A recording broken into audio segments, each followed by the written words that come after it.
big your potatoes are, but you want the skin to be crispy. While that's doing what it do, we're going to get started on our sloppy joe. Get you some ground beef. I used about 3 pounds. We're going to add some seasoning. So I did all-purpose seasoning, garlic powder, paprika. We added a little onion powder and some black pepper.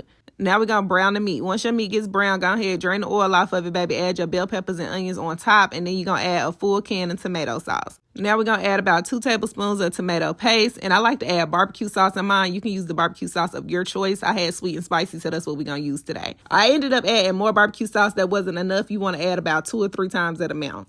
Add your little squirt of mustard in there, and I also like to add a pinch of brown sugar. Now, last time I made sloppy joes, baby, it was up and down about whether you're supposed to add sugar or not. The sugar does not make it sweet. It just balances the flavors, baby. We're just adding a little pinch in there. This is the way I see it. If you don't add the sugar and the barbecue sauce to your sloppy joe and you just eat it with the tomato sauce and the seasonings, baby, you eating a spaghetti sandwich. Anyway, add you some chili powder in there and a little splash of Worcestershire sauce. And don't overdo it, friend. Just a splash, okay? Now, you're going to mix everything up real good. No liquid is required. Put a lid on it. Put it on low heat. Let it simmer. While that's simmering, we're going to make a little sauce for our potato skin. So we're going to use equal parts mayo and sour cream. If you can't do equal parts, friend, do what you can do, because I was squeezing this thing like it was a toothpaste tube, all right? This is all I got. Now, once you extract the final dollop of daisy, go ahead and add some garlic in there. I'm not mincing anything. We're using garlic. Add you about a tablespoon. We're going to add a pinch of fresh dill because we fancy like that, and then we're also going to add some fresh parsley. Now, friend, if you only have the parsley that comes in the can that's in the cabinet, go ahead and add that in there too. It's going to be all right. Take you about a half a pack of that Hidden Valley Ranch seasoning and just a little squeeze of lemon juice, and your sauce is going to be a bomb 10 out of 10.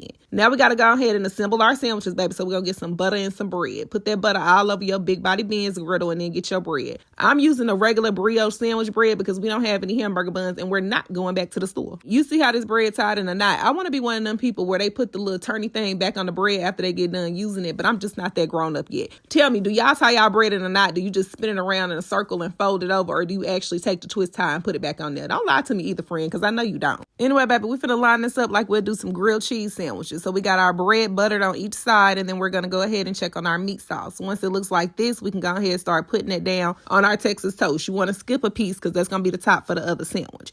And yes, we like cheese on sloppy joe. I was surprised when people said they never put cheese on their sloppy joe. Y'all need to go ahead and try it. Anyway, this is what the sandwiches came out looking like. And what you want to do is take your potatoes, put them in the oven, add a little cheese, a little bacon, a little green onions. But I decided to do mine on the griddle. But after you do that, baby, no fork is required. You can call them in the kids and tell them to come eat because lunch is served. Bye, y'all.